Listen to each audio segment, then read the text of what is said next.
Assalamualaikum warahmatullahi wabarakatuh. Selamat pagi dan salam sejahtera bagi kita semua. Perkenalkan nama saya Jenny Setiawati dari program studi akuntansi dengan NIM 17066222048. Pada kesempatan kali ini saya akan mempresentasikan penelitian saya yang berjudul Pengaruh Pengungkapan Kinerja Lingkungan, Biaya Lingkungan, dan Ukuran Perusahaan Terhadap Kinerja Keuangan.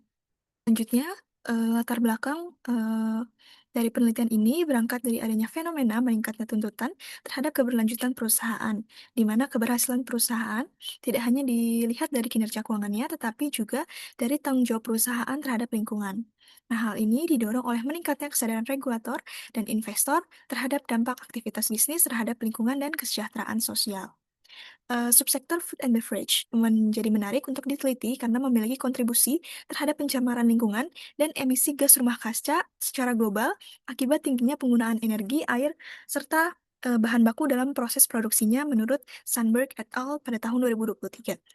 Nah, berdasarkan data, gambar yang ditampilkan pada gambar 1.1, di mana kinerja keuangan yang diukur menggunakan ROA, menampilkan rata-rata ROA perusahaan F&B yang terdaftar di BEI pada tahun 2022 sampai 2024 memiliki eee, tren yang fluktuatif, di mana pada tahun 2022 rata-rata ROA perusahaan sebesar 0,074, kemudian menurun pada tahun 2023 menjadi 0,61 dan kembali meningkat pada tahun 2024 sebesar 0,072.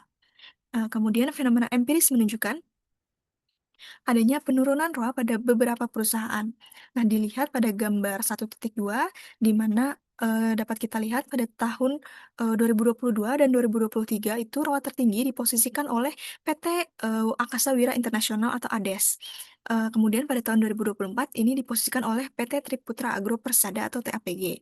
Kemudian untuk ROA yang terendah pada tahun 2022 sampai 2024 itu diposisikan oleh PT Eagle High Plantation pada tahun 2022 atau BPT, kemudian pada tahun 2023 diposisikan oleh PT Buyung Putra Sembada, dan pada tahun 2024 adalah PT Wahana Inti Makmur. Eee, Kemudian dapat dilihat, terdapat ADES atau PT Aksa Wira Internasional yang memiliki ukuran perusahaan, berdasarkan total aset itu lebih kecil dibandingkan dengan PT Eagle High Plantation atau BPT. Namun, terlihat di sini bahwa ADES, mampu menghasilkan ROA yang lebih besar daripada BWPT, di mana, ADES memiliki ukuran perusahaan yang lebih kecil daripada BWPT. Hal ini menunjukkan bahwa, kinerja keuangan, bisa dipengaruhi tidak hanya oleh faktor internalnya, namun juga oleh kinerja lingkungan, biaya lingkungan, dan ukuran perusahaannya. Selanjutnya berdasarkan, tabel di samping, yaitu kajian penelitian terdahulu, di mana terdapat ketidakkonsistenan hasil penelitian terdahulu, yang menunjukkan adanya celah empiris yang masih relevan untuk diteliti lebih lanjut, terutama di subsektor F&B yang memiliki tingkat risiko lingkungan dan dampak reputasi yang cukup tinggi. Nah, berdasarkan uraian, di samping terdapat gap penelitian yang menunjukkan perlunya pengujian kembali pengaruh kinerja lingkungan, biaya lingkungan, dan ukuran perusahaan terhadap kinerja keuangan, khususnya pada perusahaan subsektor food and beverage periode 2022 sampai 2024 karena adanya hasil inkonsistensi dari penelitian terdahulu. Nah, selanjutnya, pertanyaan dari penelitian ini adalah untuk, pertanyaannya adalah, apakah kinerja lingkungan, biaya lingkungan, dan ukuran perusahaan berpengaruh terhadap kinerja keuangan? Kemudian tujuan dari, penelitian ini adalah untuk menguji dan menganalisis bagaimana pengaruh kinerja lingkungan, biaya lingkungan, dan ukuran perusahaan terhadap kinerja keuangan. Selanjutnya, manfaat dari penelitian ini, yang pertama ada manfaat teoritisnya, di mana penelitian ini diharapkan dapat memberikan kontribusi terhadap pengembangan literatur akuntansi, khususnya terkait pengaruh antara kinerja lingkungan, biaya lingkungan, dan ukuran perusahaan terhadap kinerja keuangan. Kemudian untuk mendukung teori stakeholder dan memperkuat penerapan teori legitimasi dengan menunjukkan bahwa perusahaan perlu memenuhi kepentingan berbagai pihak dan mengelola lingkungan yang baik supaya mendapatkan legitimasi sosial. Kemudian untuk manfaat praktisnya, di mana, Bagi perusahaan, hasil penelitian ini diharapkan dapat memberikan pertimbangan dan kontribusi bagi manajemen perusahaan untuk meningkatkan kinerja keuangan. Lalu yang kedua, penelitian ini diharapkan dapat memberikan informasi tambahan kepada investor untuk memudahkan pengambilan keputusan investasi.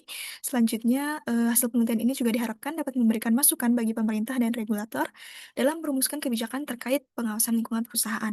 Dan yang terakhir, hasil penelitian ini diharapkan dapat menjadi sumber referensi dan perbandingan bagi akademisi maupun mahasiswa untuk penelitian lanjutan yang lebih mendalam.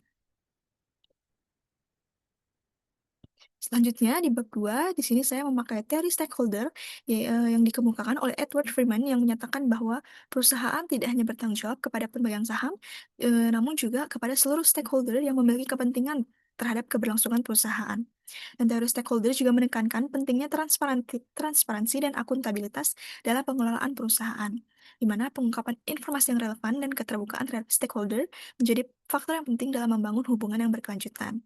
Kemudian, saya juga memakai teori legitimasi yang dikemukakan oleh Dowling and Pfeffer, di mana teori legitimasi ini adalah proses di mana suatu perusahaan mencapai kesepakatan antara nilai-nilai organisasi sosial dan norma-norma sosial yang umum berlaku di masyarakat. Keberlangsungan perusahaan ini sangat bergantung pada legitimasi tersebut, di mana jika perusahaan tidak mampu memenuhi ekspektasi masyarakat, maka dapat muncul berbagai risiko seperti konflik sosial, tekanan regulasi, hingga gangguan terhadap aktivitas operasional perusahaan. Oleh karena itu, perusahaan dituntut untuk meminimalkan dampak negatif terhadap lingkungan sebagai bentuk tanggung jawab sosial guna mempertahankan kepercayaan publik. Kemudian, untuk kinerja keuangan, sebagai variabel dependen dalam penelitian ini, di mana kinerja keuangan merupakan gambaran mengenai kemampuan perusahaan dalam mengelola sumber daya ekonomi secara efektif dan efisien untuk menghasilkan laba serta menjaga keberlangsungan perusahaan. Dalam penelitian ini, kinerja keuangan diukur menggunakan ROA atau Return on Asset, yang merupakan rasio profitabilitas untuk menilai kemampuan perusahaan menghasilkan laba dari total aset yang dimiliki. Kemudian selanjutnya ada kinerja lingkungan. Kinerja lingkungan, ini merupakan kemampuan perusahaan dalam mengungkapkan, mengelola, dan meminimalkan dampak negatif, aktivitas operasional terhadap lingkungan hidup secara bertanggung jawab dan berkelanjutan. Nah, perusahaan yang mengungkapkan kinerja lingkungan dengan baik cenderung memperoleh peningkatan permintaan karena meningkatnya preferensi konsumen terhadap produk berkelanjutan. Dalam penelitian ini, kinerja lingkungan diukur menggunakan pelaporan kinerja lingkungan yang mengacu pada standar GRI seri 300, di mana jika setiap item yang diungkapkan diberi skor 1 dan item yang tidak diungkapkan diberi skor 0. Kemudian, biaya lingkungan di sini merupakan biaya yang dikeluarkan perusahaan sebagai bentuk tanggung jawab atas dampak lingkungan yang timbul akibat aktivitas operasional perusahaan.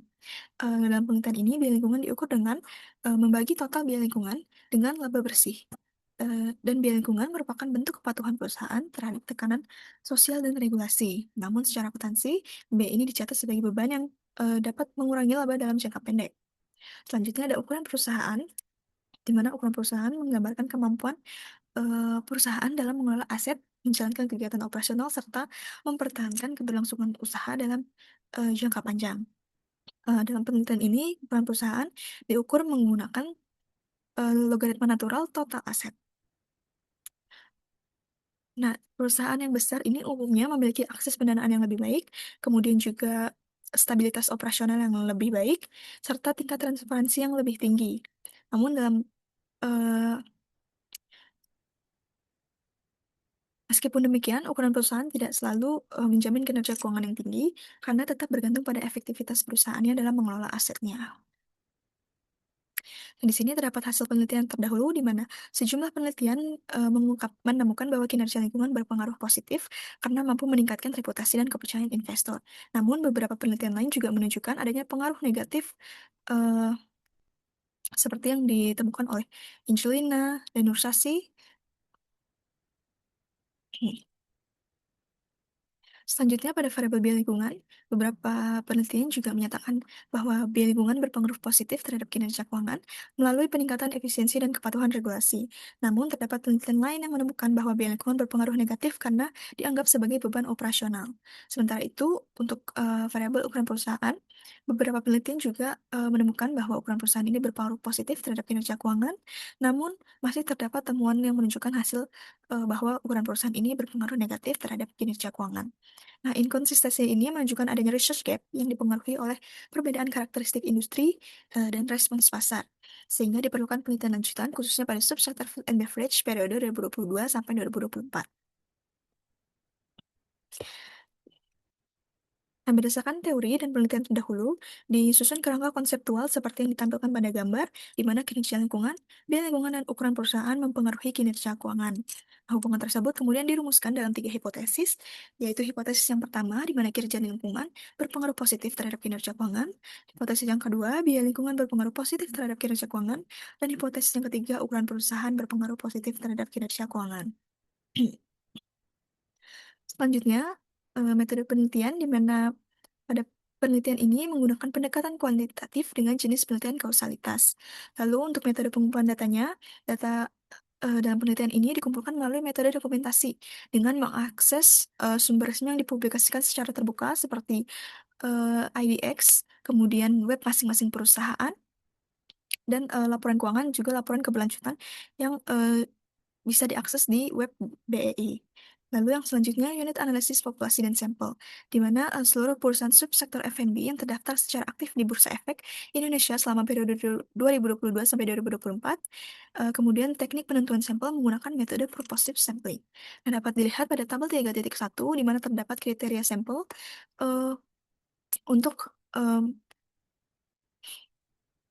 menentukan sampel yang akan dipakai, di mana terdapat populasi sebanyak 83 perusahaan, kemudian eh, dengan kriteria perusahaan yang tidak menerbitkan laporan keuangan, laporan tahunan dan laporan berkelanjutan selama tahun 2022 sampai 2024 terdapat 4 perusahaan, kemudian ada perusahaan subsektor F&B yang mengalami rugi selama tahun 2022 sampai 2024 terhadap ada 20 perusahaan dan juga perusahaan subsektor F&B yang tidak menginformasikan biaya lingkungannya selama tahun 2022 sampai 2024 terdapat 13 perusahaan dan didapatkan sampel penelitian yaitu 46, kemudian dikali dengan periodenya selama 3 tahun menjadi 138.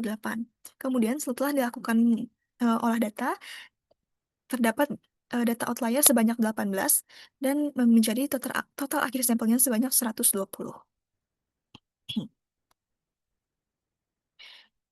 Kemudian operasionalisasi variabel, di mana variabel dependen, yaitu kinerja keuangan, di sini diukur menggunakan return on asset dengan rumus ROA sama dengan laba bersih setelah pajak dibagi dengan total aset.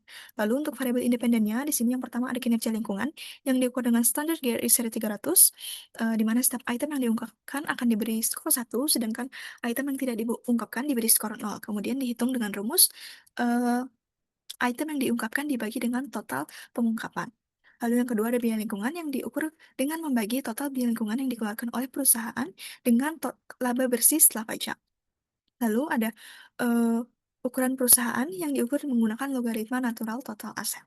Selanjutnya, untuk teknis analisis data, penelitian ini dianalisis menggunakan software Ifuse 13 dengan teknis analisis yang pertama ada statistik deskriptif, lalu ada pemilihan model regresi data panel, kemudian ada uji asumsi klasik, lalu analisis regresi data panel, dan kemudian uji hipotesis.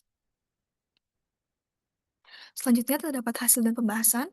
Yang pertama, ini hasil analisis statistik deskriptif, di mana untuk variabel ROA di sini maksimumnya sebesar 0,2218 dimiliki oleh PT Akasa Wira International Tbk pada tahun 2022, kemudian untuk minimalnya sebesar 0,0018 dimiliki oleh PT Wahana Inti Makmur Tbk, dan meannya sebesar 0,083 dengan standar deviasi 0,05.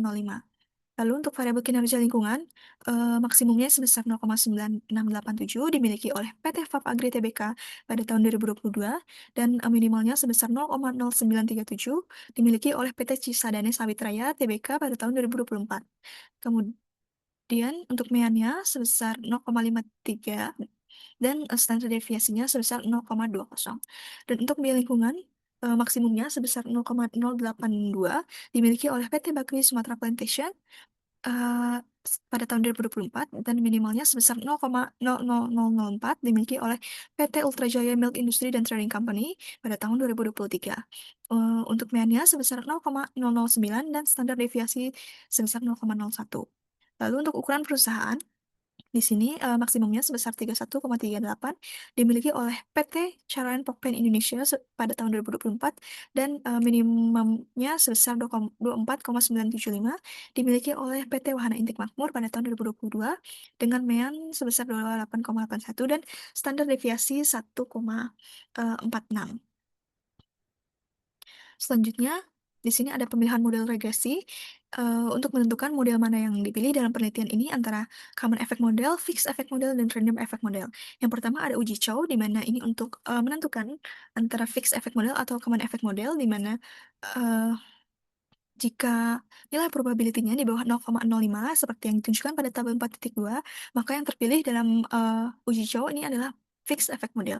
Kemudian dilanjutkan dengan uji Hausman untuk menentukan model yang terbaik antara fixed effect model dengan random effect model, di mana jika nilai probability-nya di bawah 0,05 seperti yang terlihat pada tabel 4.3, di mana nilai probability-nya adalah 0,02, lebih kecil dari 0,05, maka model yang terpilih dalam penelitian ini adalah fixed effect model, sehingga tidak diperlukan untuk melakukan uji LM, dan bisa dilanjutkan untuk melakukan uji asumsi klasik.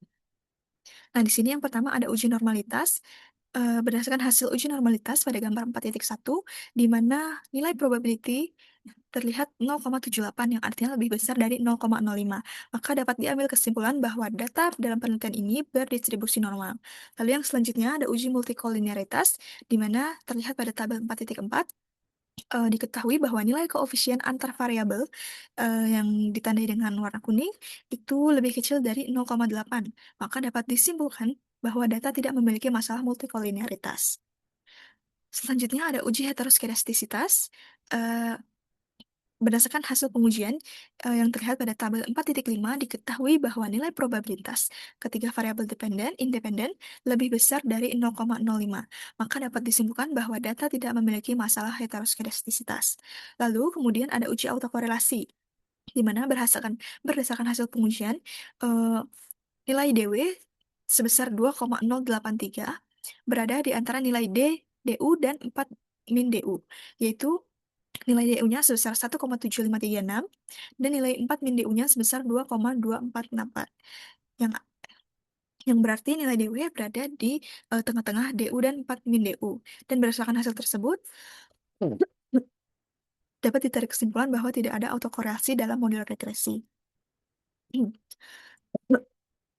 Selanjutnya, berikut adalah hasil regresi model fixed effect model yang terpilih dalam penelitian ini. Maka persamaan regresi linear ganda yang digunakan dalam penelitian ini adalah ROA sama dengan 0,402142 plus 0,065442 GRI dikurang 1,137772 biaya lingkungan dikurang 0,001898 ukuran perusahaan. Kemudian eh, uji hipotesis dalam penelitian ini, yang pertama ada koefisien determinasi, di mana terlihat nilai adjusted R-square sebesar 0,692718 atau 69%, yang menunjukkan bahwa 69% kinerja keuangan dapat dijelaskan oleh variabel independen dalam penelitian ini, sedangkan 31% sisanya dipengaruhi oleh faktor lain di luar model. Lalu yang kedua ada uji F, eh, di mana terlihat pada tabel 4.9 diperoleh nilai probability sebesar 0,000 yang lebih kecil dari 0,05. Hasil ini menunjukkan bahwa model regresi yang digunakan layak untuk menjelaskan hubungan antara variabel kinerja lingkungan, biaya lingkungan, dan ukuran perusahaan terhadap kinerja keuangan. Selanjutnya, untuk uji T dalam penelitian ini berdasarkan tabel 4.10 terlihat bahwa variabel kinerja lingkungan dengan p-value 0,02 di bawah 0,05, maka kinerja lingkungan berpengaruh positif terhadap kinerja keuangan, yang artinya H1 diterima. Kemudian variabel biaya lingkungan dengan p-value 0,0006 lebih kecil dari 0,05, yang berarti bahwa biaya lingkungan berpengaruh negatif terhadap kinerja keuangan, maka H2 ditolak. Selanjutnya, ukuran perusahaan dengan p-value 0,007 di bawah 0,05, yang artinya ukuran perusahaan berpengaruh negatif terhadap kinerja keuangan, maka H3 ditolak.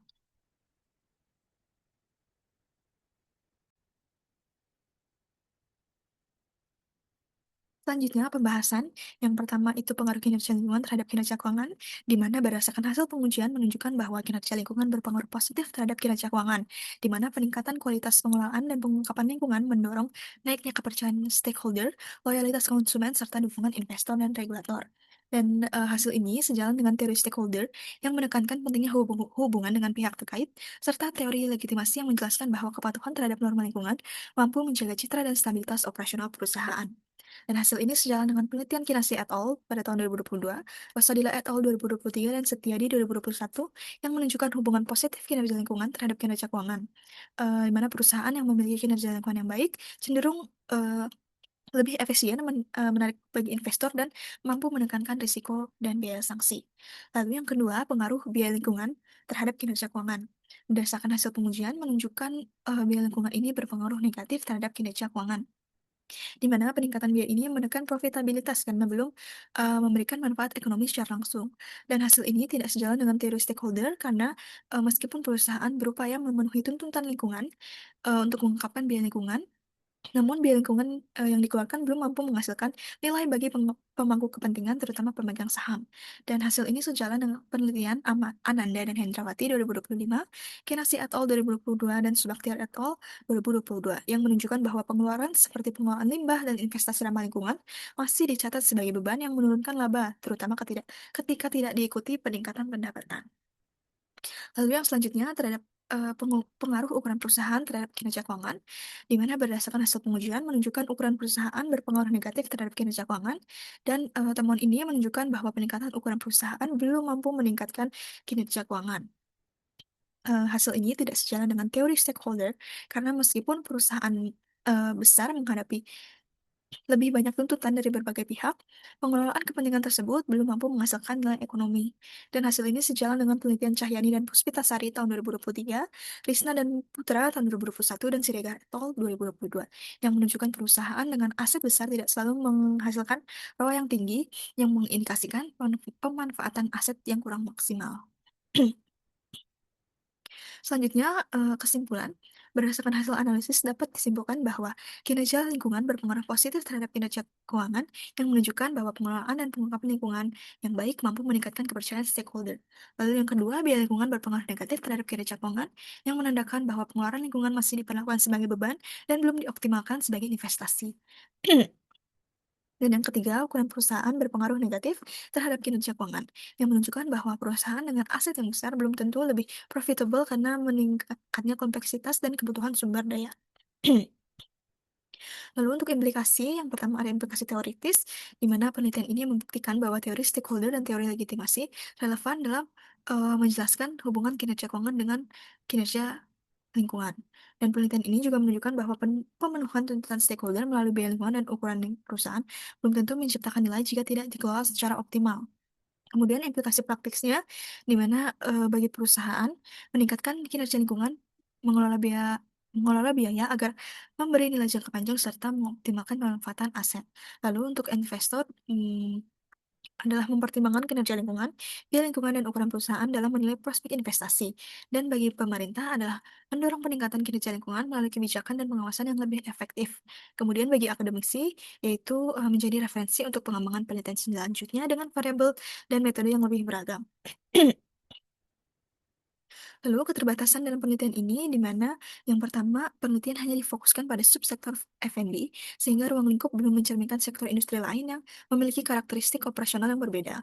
Lalu yang kedua, rentang waktu pengamatan yang relatif singkat, hanya 3 tahun, sehingga belum sebenarnya mampu menangkap tren cukup panjang maupun dinamika perubahan kinerja keuangan secara komprehensif.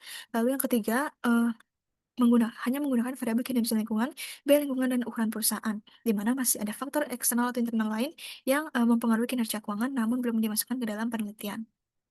Kemudian rekomendasi bagi peneliti selanjutnya, yang pertama itu perluasan sampel lintas sektor untuk meningkatkan generalisasi dan menguji konsistensi temuan pada karakteristik industri yang berbeda, lalu menggunakan periode pengamatan yang lebih panjang sehingga mampu menangkap tren dan perkembangan kinerja perusahaan secara lebih menyeluruh. Lalu yang ketiga, pengembangan model dengan menambah variabel yang relevan serta penggunaan proksi alternatif agar mampu menjelaskan hubungan antar variabel secara lebih luas dan mendalam. Baik, terima kasih atas perhatiannya. Sekian presentasi hasil penelitian dari saya, kurang lebihnya mohon maaf. Wassalamualaikum warahmatullahi wabarakatuh.